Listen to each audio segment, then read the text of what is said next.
तो आप सभी के सामने आज बाबा साहेब अम्बेडकर के जीवन की वो सच्ची घटना, जो महज एक कहानी नहीं है, वो घटनाक्रम है जो बाबा साहेब अम्बेडकर के जीवन में घटा। ये पीड़ादायक कहानी अगर आप इसको सुनेंगे तो आप इसको महसूस कीजिएगा कि वो पीड़ा क्या रही होगी। जो पीड़ा बाबा साहेब अम्बेडकर ने महसूस की, उनके साथ किसी एक और व्यक्ति ने महसूस की जिसने अपनी जान गंवा दी। आप इस पूरी कहानी को सुनिएगा, आपको पता लगेगा कि बाबा साहेब अम्बेडकर के लिए किसी ने, जब बाबा साहेब अम्बेडकर पहली बार वापस भारत लौटे थे बैरिस्टर बनके, तो किसने उनके लिए जान गंवाई और क्यों गंवाई।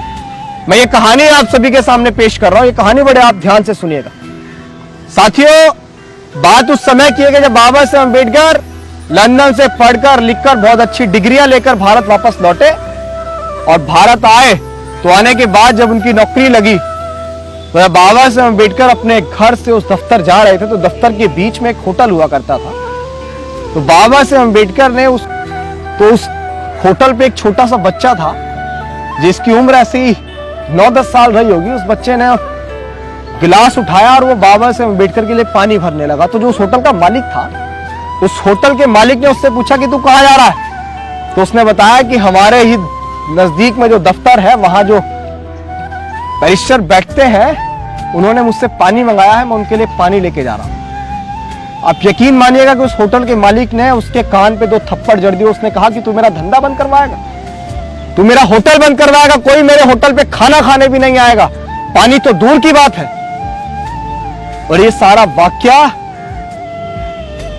ऐसा ही एक पेड़ हुआ करता था। उस पेड़ के किनारे बैठकर सोनबा येवले नाम का एक व्यक्ति था। ये पूरा घटनाक्रम वो देख रहा था और वो बाबा साहेब अम्बेडकर को जानता था। वो जानता था कि वो यही व्यक्ति है जिसने हमारे लिए, देश में रहने वाले अछूतों के लिए लड़ाई लड़ी है। और आज वो, उसको होटल के मालिक ने पानी देने से मना कर दिया। और बाबा साहेब अम्बेडकर वहां से जाने के लिए बढ़ने लगे, तो वो सोनबा येवले जो था, वो मटकी लेके अपने गांव से पानी लेकर बाबा साहेब की ओर जब तक आने लगा, जब तक बाबा साहेब अम्बेडकर गाड़ी में बैठकर वहां से जा चुके थे। जब सोनबा येवले पीछे पीछे भगा, साहब ने उसकी आवाज नहीं सुन पाई और साहब चले गए। सोनबा येवले लगातार वहां 1 महीना नहीं, 2 महीना नहीं, 3 महीने तक लगातार उसी पेड़ के नीचे बैठा, रोज मटकी लेकर, जिस टाइम बाबा साहेब अम्बेडकर आए थे उसी टाइम वो मटकी लेकर बैठा रहता था, पानी भरकर कहता था कि मेरे साहब आएंगे जिन्होंने हमें सम्मान से जीने का अधिकार दिलाया, मेरे साहब आएंगे जिन्होंने हमारे लिए लड़ाई लड़ी, मेरे साहब आएंगे जिन्होंने देश में रहने वाले अछूतों को सब कुछ दिया, मैं उनको पानी पिलाऊंगा, मैं उनकी प्यास बुझाऊंगा, मैं उस होटल के मालिक को यह बताऊंगा कि हमारे साहब ने हमारे लिए सब कुछ करा है, तो हम भी उनको पानी पिलाने योग्य हैं। लेकिन बाबा साहेब अम्बेडकर साथियों उस रास्ते पे दोबारा वापस नहीं आए थे, क्योंकि उन्होंने जो बेइज्जती फील की, जो इंसल्ट फील किया, 32 डिग्रियां हासिल करने के बावजूद उनके ही देश में उन्हें एक होटल के मालिक ने पानी पीने से मना कर दिया। क्या कसूर था उस बच्चे का? जिस बच्चे ने एक प्यासे को पानी देने के लिए बढ़ा था, उसको थप्पड़ मार दिए गए। तो एक दिन बाबा साहेब अम्बेडकर के दफ्तर में जाके किसी ने बताया कि बाबा साहब, जब आप अभी 2 महीने 3 महीने पहले उस रास्ते से आ रहे थे, वहां एक होटल पड़ता था, जब आपने वहां पानी मांगा, तो ये वो सारा वाकया एक सोनबा येवले नाम का व्यक्ति था, वो देख रहा था। वो रोज दिन प्रतिदिन लगातार उसी दिन से मटकी में पानी लेकर पेड़ के किनारे बैठा रहता है। वो आपका इंतजार करता है कि मेरे साहब आएंगे, मैं उनको पानी पिलाऊंगा। साहब आप एक बार उस रास्ते पर जरूर जाइए। वो बहुत पीड़ा महसूस करता है कि मैं अपने साहब को पानी नहीं पिला पाया और साहब चले गए। इतनी बात सुनकर बाबा साहेब उसी पल, उसी क्षण अपने दफ्तर को छोड़ उसी रास्ते, उसी पेड़ के नीचे पहुंचे। तो बाबा साहेब अम्बेडकर ने देखा कि उस पेड़ के नीचे वो मटकी, एक मटकी फूटी हुई है, वहां कोई व्यक्ति नहीं था। तो बाबा साहेब अम्बेडकर ने आसपास से लोगों से पूछा कि भाई यहाँ कोई व्यक्ति बैठता था? तो लोगों ने बताया कि हाँ, एक व्यक्ति था, वो पानी की मटकी लेके यहाँ बैठा रहता था, कहता था कि मेरे साहब आएंगे, मैं उनको पानी पिलाऊंगा, मेरे साहब आएंगे, मैं उनको पानी पिलाऊंगा। पता नहीं क्यों बड़बड़ाता रहता था। उसका गांव यहाँ पीछे है।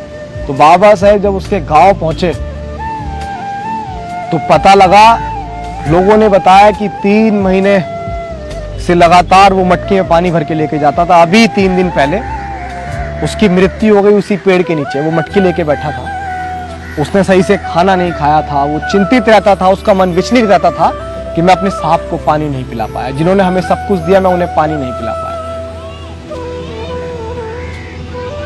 बाबा साहेब अम्बेडकर उसी पेड़ के नीचे आकर बहुत रोए, उस मटकी को, टूटी हुई मटकी को अपने हाथ में लेकर बहुत रोए। और बाबा साहेब अम्बेडकर ने ये कहा कि जिस पानी की वजह से सोनबाई येवले ने अपनी जान गंवा दी, जिसकी वजह से मुझे अपमान महसूस करना पड़ा, मैं ऐसा दिन अपने समाज के लिए लाऊंगा कि बहुत अच्छे पानी में, बहुत साफ पानी में अपने पशु नहलाएंगे। सोनबाई येवले की कुर्बानी मैं व्यर्थ नहीं जाने दूंगा। मैं अपने समाज को इस स्तर तक लेके आऊंगा कि उनको किसी से पीने के लिए पानी मांगने की जरूरत नहीं पड़ेगी, साफ पानी के लिए दर दर भटकना नहीं पड़ेगा।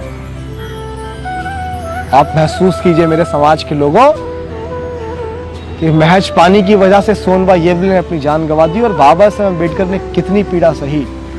ना जाने कितनी कहानियां हमारे बीच तक पहुंची भी नहीं है।